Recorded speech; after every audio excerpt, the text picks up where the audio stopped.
Hey guys, hello, welcome back. My name is Raza Ahmad और आप हैं फाउंडेशन क्लासेस के ऑनलाइन प्लेटफॉर्म पे। चलिए शुरू करते हैं आज की क्लास। आज हम पढ़ने वाले हैं डायरेक्शन ऑफ इंड्यूस्ड ईएमएफ निकालने का तरीका, और मैं बताऊंगा आपको लेंजेज लॉ क्या होता है। और आज का लास्ट टॉपिक हम पढ़ेंगे alternating current and DC current, AC current and DC current, इन दोनों में फ़र्क क्या है, क्या होता है, नेचर क्या होता है ग्राफ का। तो शॉर्ट में हम समझने की कोशिश करेंगे। ऐसे डिटेल में आप समझोगे 12th क्लास में जाकर के, हायर क्लासेस में आप इसके बारे में बहुत ही डिटेल में पढ़ोगे। तो आज हम बहुत ही शॉर्ट वे में कंप्लीट करेंगे सारे लेक्चर्स को। बस आपको मैं बता दूंगा किस तरह इंड्यूस ईएमएफ करंट का डायरेक्शन फाइंड कर सकते हो, एसी डीसी होता क्या है, मेन डिफरेंसेस क्या होते हैं, ताकि आप जब आगे जाकर के एसी जनरेटर और डीसी जनरेटर पढ़ोगे तो वहाँ पे आपको बहुत ही ज़्यादा क्लियरली सब कुछ समझ में आ जाएगा। तो चलिए शुरू करते हैं आज की क्लास, देखते हैं क्या क्या पढ़ना है आज की क्लास में।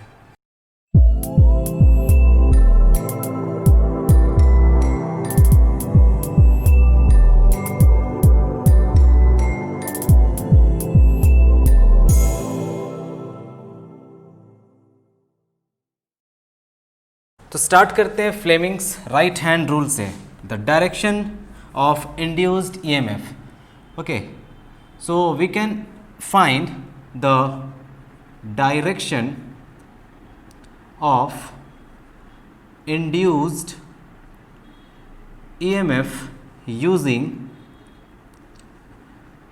Fleming's right hand rule, using Fleming's right hand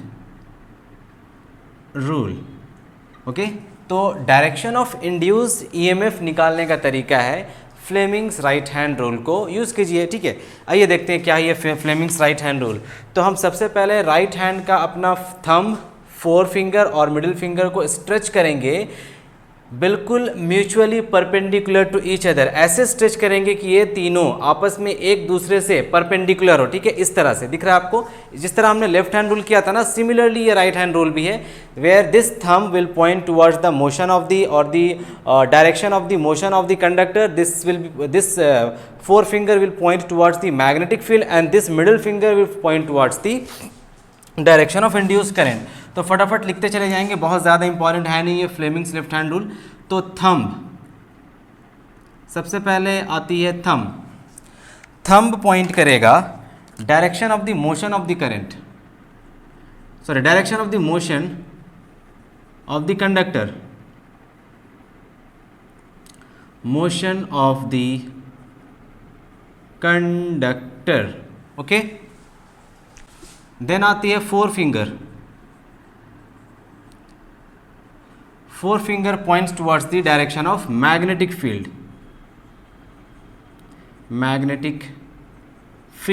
and your middle finger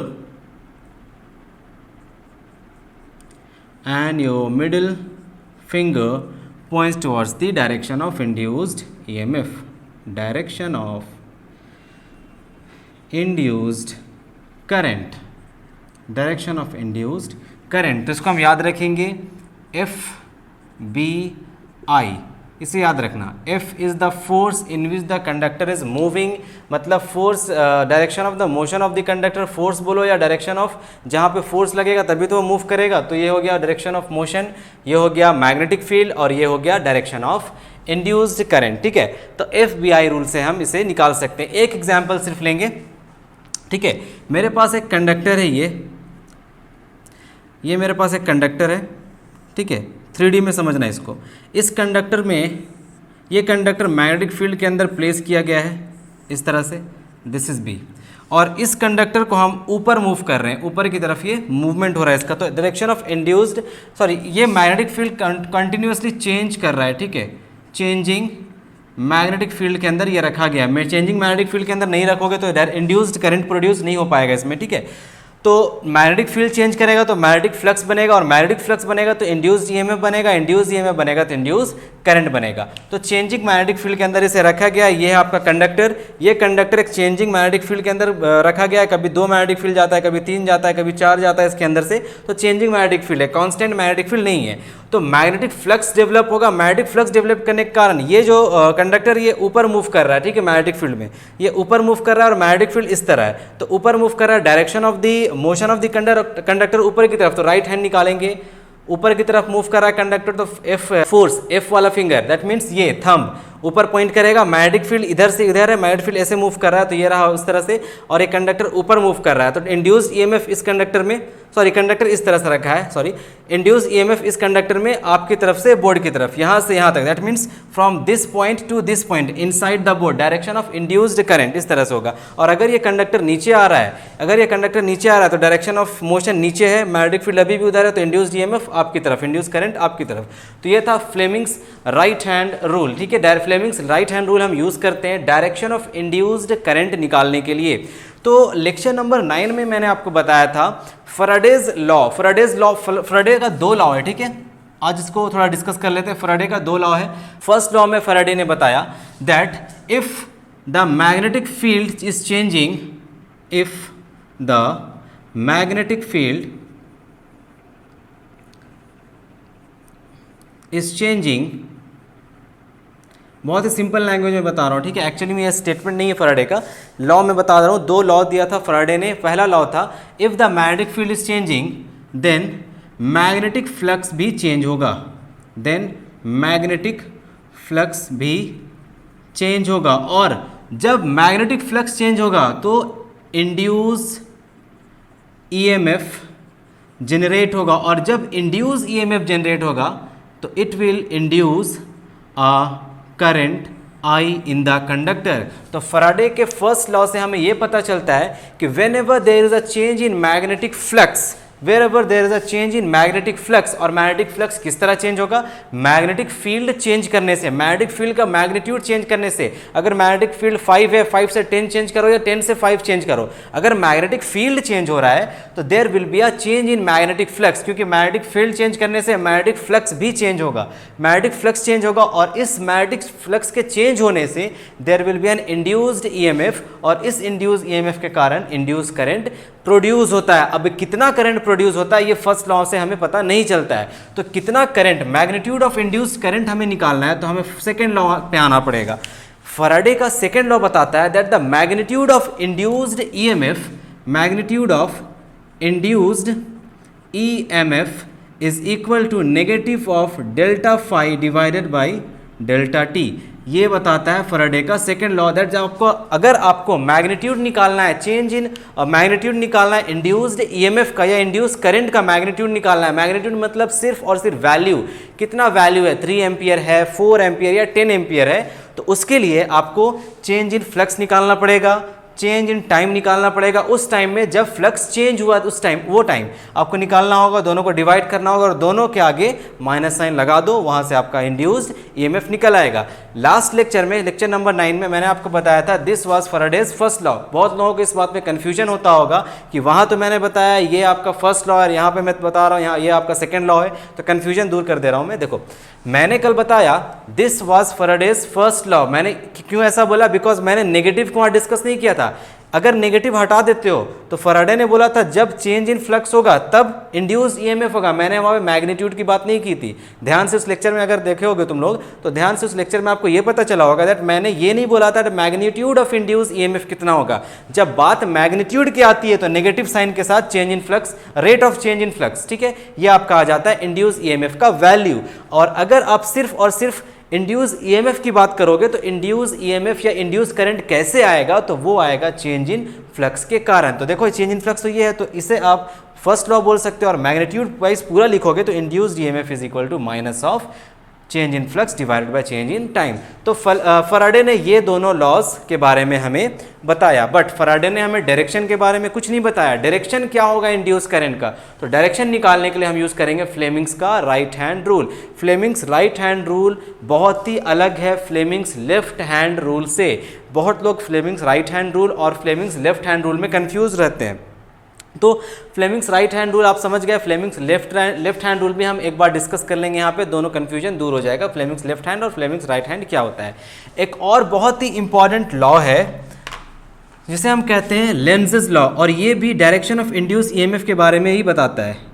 Lenz's law, एक साइंटिस्ट थे, एक फिजिसिस्ट थे, लेंज नाम था उनका, उन्होंने अपना लॉ, उन्होंने कुछ ऑब्जर्व किया और उसी चीज़ को उन्होंने एक लॉ बनाकर अपना ही नाम दे दिया, दैट इज लेंजेस लॉ।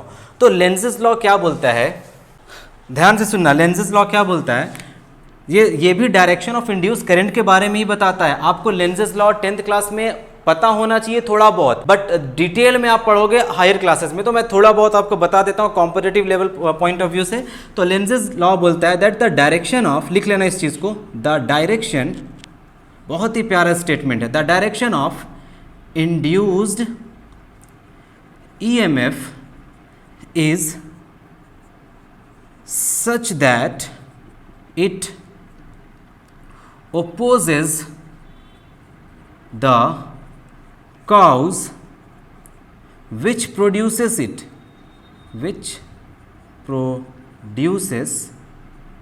देखो कितना अच्छा स्टेटमेंट है, कितना प्यारा स्टेटमेंट है। The direction of induced EMF का डायरेक्शन वो होगा, ऐसा होगा that it opposes the cause which produces it. मुझे पता है आपको समझ नहीं आ रहा है, एक एग्जाम्पल लेते हैं, बहुत ही इंटरेस्टिंग एग्जाम्पल है, समझ जाओगे। देखो डायरेक्शन ऑफ इंड्यूस्ड EMF निकालने का तरीका है, एक तो फ्लेमिंग्स राइट हैंड रूल है, आप निकाल सकते हो। दूसरा है लेंजेस लॉ। अगर आपको एक सर्कुलर कंडक्टर दे दिया जाए इस तरह का रिंग, ये मेरे पास एक वायर है, अब हम इसमें इंड्यूस्ड करंट का डायरेक्शन निकालेंगे, ठीक है। हमें पता है हम इस वायर के अंदर इंड्यूस्ड EMF जनरेट कर सकते हैं by any kind of relative motion between this coil and this bar magnet. Suppose this is the north pole of the bar magnet. This is the north pole of the bar magnet and this is the south pole of the bar magnet. Now let us assume that this north pole is approaching towards this coil. This north pole is approaching this coil, and what will happen, because of the magnetic lines of force which is being generated over here from this north pole, there will be a change in magnetic field line when we move this magnet. जब हम इस magnet को आगे पीछे move करेंगे या फिर इस कॉइल को आगे पीछे मूव करेंगे या दोनों को मूव करेंगे, ठीक है। मैंने बताया ways how to induce current in a coil, वो वहाँ देख लेना लेक्चर नंबर 9 में। बहुत तरह का वेज है, by any kind of relative motion, या फिर आप एक कॉइल को करंट प्रोवाइड करो, बगल में एक कॉइल है वहाँ भी आपका करंट इंड्यूस हो जाता है, वो सब मैंने बता रखा है। यहाँ पे आप समझिए लेंजेस लॉ क्या बोलता है। तो हमें निकालना है इस कोयल में, देखो इस कोयल में इंड्यूस करंट तो आ जाएगा, जब आप इसे मूव करोगे तो मैग्नेटिक फ्लक्स चेंज होगा, तो ये एक इंड्यूस EMF यहाँ पे बना देगा और इंड्यूस करंट प्रोड्यूस करेगा। तो करंट का डायरेक्शन क्या होने वाला है? करंट का दो डायरेक्शन होता है, या तो क्लॉकवाइज या तो एंटी क्लॉकवाइज, यही होता है ACW या CW, क्लॉकवाइज या एंटी क्लॉकवाइज। सर्कुलर लूप में मैंने पढ़ाया था डायरेक्शन ऑफ करंट फाइंड करने का तरीका, जब मैं पढ़ा रहा था आपको current carrying wire behaves like a magnet, मैंने पढ़ाया वहाँ पे। तो वहाँ पर आपको पता है किस तरह हम जब एक सर्कुलर वायर में करंट फ्लो करता है तो हम डायरेक्शन किस तरह निकालते हैं, तो या तो वो क्लॉकवाइज होता है या तो वो एंटी क्लॉकवाइज होता है। तो इस केस में इस वायर में इंड्यूस करंट तो आ जाएगा, ठीक है। अब मान लेते हैं इस वायर में करंट आ गया, हमें अभी नहीं पता करंट का डायरेक्शन क्या है, अभी हम करंट का डायरेक्शन निकालेंगे लेंजेस लॉ के अकॉर्डिंग। हमें नहीं पता करंट का डायरेक्शन क्या होगा, हो सकता है ये क्लॉकवाइज हो सकता है ये एंटी क्लॉकवाइज हो, बट हम इस फैक्ट को किस तरह इग्नोर कर सकते हैं कि a current carrying wire behaves like a magnet. क्या हम इस फैक्ट को इग्नोर कर सकते हैं? कभी नहीं। अगर किसी करंट कैरिंग वायर में, अगर किसी वायर में करंट कैरी कर रहा है तो उस वायर के अंदर एक मैग्नेटिक फील्ड प्रोड्यूस होता है and that will behave as a magnet. तो इसमें तो करंट फ्लो कर रहा है, मतलब भैया यहाँ पे बात ये है कि करंट तो यहाँ फ्लो कर रहा है, तो करंट फ्लो कर रहा है तो इसके ऊपर एक मैग्नेटिक फील्ड भी आ जाएगा, एक मैग्नेट बन जाएगा ये। तो जब इसमें मैग्नेटिक फील्ड बना तो यहाँ पे मैग्नेटिक फील्ड ऑलरेडी है, इस मैग्नेट का एक मैग्नेटिक फील्ड ये बना रहा है ये वायर, तो दोनों मैग्नेटिक फील्ड के कारण इंटरैक्शन होगा, दोनों में होगा ना इंटरैक्शन। अब बात ये है कि कौन सा पॉइंट नॉर्थ पोल होगा, कौन सा टर्मिनल साउथ पोल होगा, क्योंकि मैग्नेट का नॉर्थ पोल भी होता है साउथ पोल भी होता है, तो ये कौन सा पोल होगा और ये कौन सा पोल होगा, ठीक है। तो यहाँ पे लेंजेस लॉ काम आता है, the direction of induced EMF is such that it opposes the cause which produces it. अब देखिए यहाँ पे जो इंड्यूस करंट आ रहा है किसके कारण आ रहा है? नॉर्थ पोल के कारण। तो अभी सुहादा कि इसका भी इफेक्ट यहाँ पे होगा, बट उतना ज़्यादा इफेक्ट इसका यहाँ पे नहीं होगा साउथ पोल का, बिकॉज नॉर्थ पोल इससे ज़्यादा नज़दीक में, साउथ पोल बहुत दूर है, तो ये बहुत ही कम इंटरेक्शन शो करेगा इसके साथ और नॉर्थ पोल ज़्यादा इंटरेक्शन शो करेगा।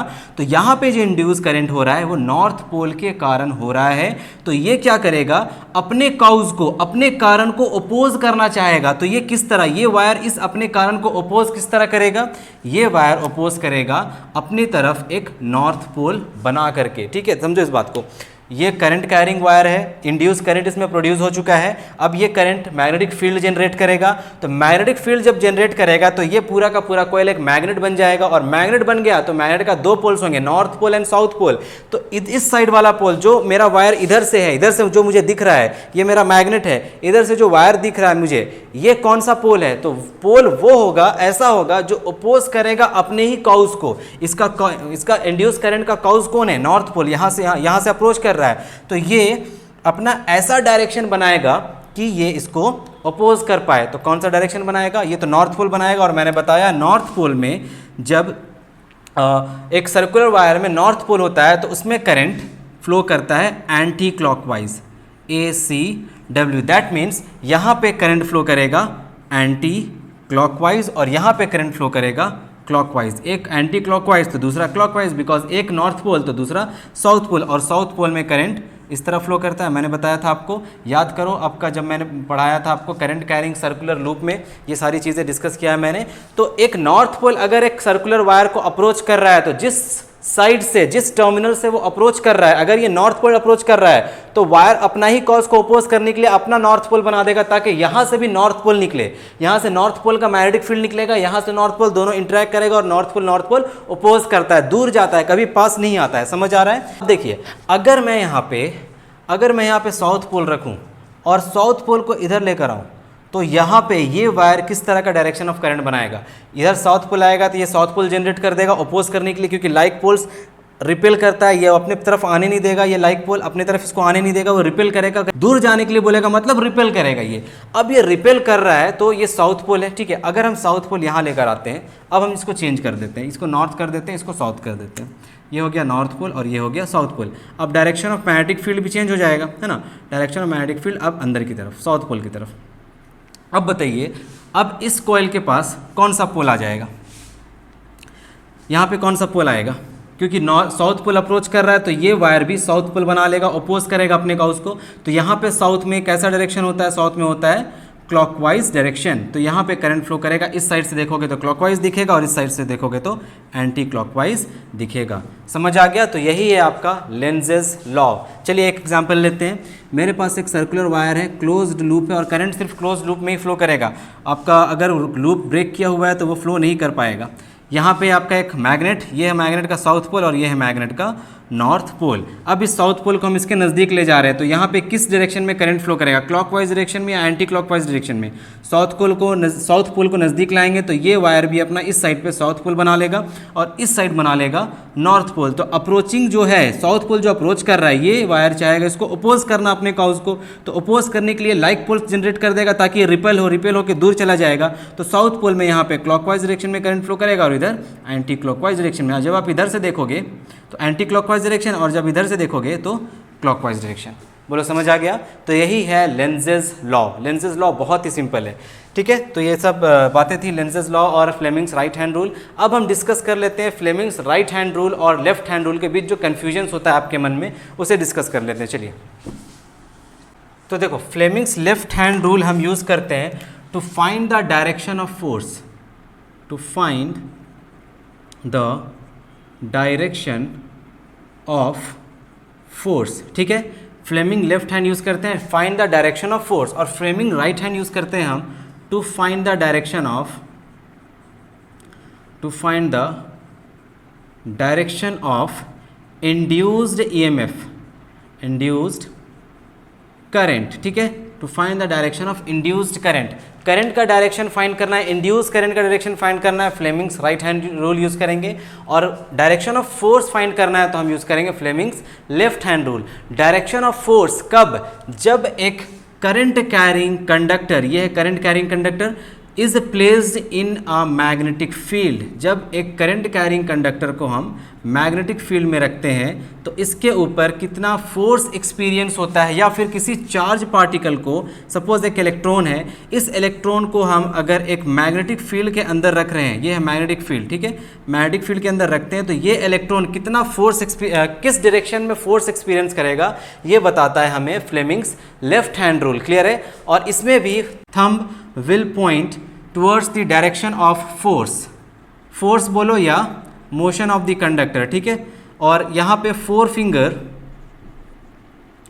forefinger will point towards the direction of magnetic field and middle finger will point towards the direction of current. Current होगा इस केस में, फ्लेमिंग्स लेफ्ट हैंड रूल के केस में करंट, और इस rule में इंड्यूस करंट, इस केस में मैग्नेटिक फील्ड, इस केस में भी मैग्नेटिक फील्ड, इस केस में फोर्स और इस केस में motion of the conductor. F B I, ये चीज़ याद रखना, एफ बी एंड आई, ये आपको याद रहेगा तो आप बना सकते हो सारे क्वेश्चंस को.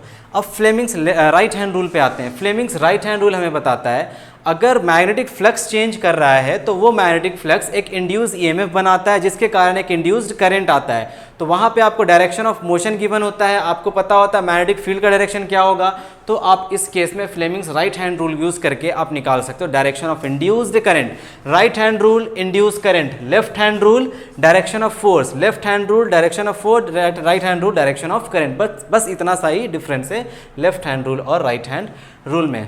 क्लियर है? चलिए अब इसके बाद आता है हमारा लास्ट टॉपिक आज के लेक्चर का, AC current and DC current. AC current जिसे कहते हैं हम ऑल्टरनेटिंग करंट. ठीक है, ऑल्टरनेटिंग कहलाता है ये AC current. Second one is your DC current which is also called as direct current. Direct current. सबसे पहले समझो एसी करंट क्या होता है. एसी करंट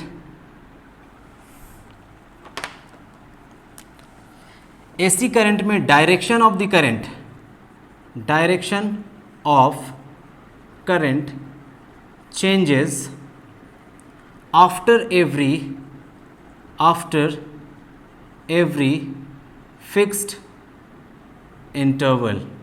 ठीक है, यहाँ पे ऑल्टरनेटिंग करंट में डायरेक्शन, करंट अपना डायरेक्शन बार बार चेंज करता है, but DC current does not changes its direction, does not changes its direction.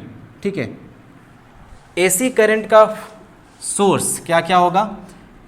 AC generator, AC current का source AC generator. DC current का सोर्स सेल हो सकता है, एक बैटरी हो सकता है, या फिर एक डीसी जनरेटर हो सकता है. ठीक है, जहाँ से हम डीसी करंट बना सकते हैं उसे कहते हैं हम सोर्स. समझते हैं एक सर्किट के थ्रू. सपोज़ मेरे पास एक इलेक्ट्रिकल एप्लायंस है यहाँ पे, ठीक है, और हम इस सर्किट को कनेक्ट कर देते हैं एक एसी जनरेटर से.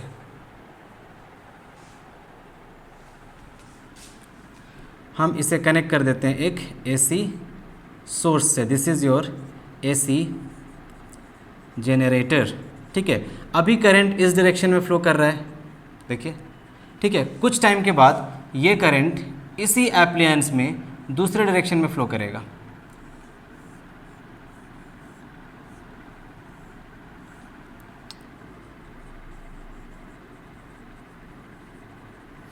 करंट अभी इस तरह फ्लो कर रहा है, बट करंट का डायरेक्शन कुछ समय बाद चेंज हो जाएगा और चेंज होकर ये हो जाएगा. तो एसी जनरेटर में, एसी करंट में direction of current changes after every regular interval of time, whereas in DC current current flows in the same direction through out.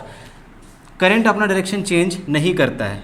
एक बैटरी लगा देंगे तो करंट का डायरेक्शन हमेशा पॉजिटिव से नेगेटिव टर्मिनल, कभी भी अपना डायरेक्शन चेंज नहीं करेगा. ये एक इलेक्ट्रिकल एप्लायंस है, तो इसमें कभी भी डायरेक्शन ऑफ करंट चेंज नहीं होता है, इसमें डायरेक्शन ऑफ करंट चेंज होता है. अगर हम एक ग्राफ बनाएं एसी करंट का, तो ग्राफ कुछ इस तरह बनेगा. एसी करंट का एक कंप्लीट साइकिल में एसी करंट एक बार पॉजिटिव होता है, एक बार नेगेटिव होता है. That means in one complete cycle AC current अपना डायरेक्शन 2 बार चेंज करता है. In one cycle AC current changes the direction 2 times. ठीक है, सिमिलरली 100 साइकिल्स में कितने बार डायरेक्शन चेंज करेगा? एक साइकिल में 2 बार डायरेक्शन चेंज करता है. देखो, एक बार पॉजिटिव, एक बार नेगेटिव. यहाँ से यहाँ तक हम कहते हैं इसे वन कंप्लीट साइकिल, यहाँ से यहाँ तक एक कंप्लीट साइकिल में एक बार पॉजिटिव एक बार नेगेटिव, पॉजिटिव हाफ साइकिल में, नेगेटिव हाफ साइकिल में, कंप्लीट साइकिल में 2 बार। तो 100 बार में, 100 साइकिल में 200 टाइम्स, 100 साइकिल में 200 बार अपना डायरेक्शन ये चेंज कर सकता है, ठीक है। और डायरेक्ट करंट में डायरेक्शन चेंज नहीं होता, ये हमेशा एक ही डायरेक्शन में चलता है। अगर ये पॉजिटिव है तो पॉजिटिव ही रहेगा, कभी भी चेंज नहीं होगा इसका डायरेक्शन, ठीक है। अच्छा देखो, क्योंकि ये डायरेक्शन चेंज नहीं कर रहा, साइकिल्स बनता नहीं है यहाँ पे, तो डीसी करंट का फ्रीक्वेंसी 0 होता है, ये याद रखना। The frequency of DC current is 0। समझ आ गया AC current and DC current, ठीक है। आगे नेक्स्ट लेक्चर में हम करने वाले हैं AC generator and DC generator construction, working principle, definition के साथ। जिस तरह हमने डीसी मोटर किया था उसी तरह हम एसी जनरेटर का कंस्ट्रक्शन, वर्किंग प्रिंसिपल सब कुछ देखेंगे। तब तक के लिए आप इस पूरे टॉपिक्स को रिवाइज करो। एसी जनरेटर का टॉपिक देखने से पहले इस टॉपिक को अच्छे से रिवाइज करो, उसके बाद वो देखना। तब तक के लिए थैंक यू वेरी मच।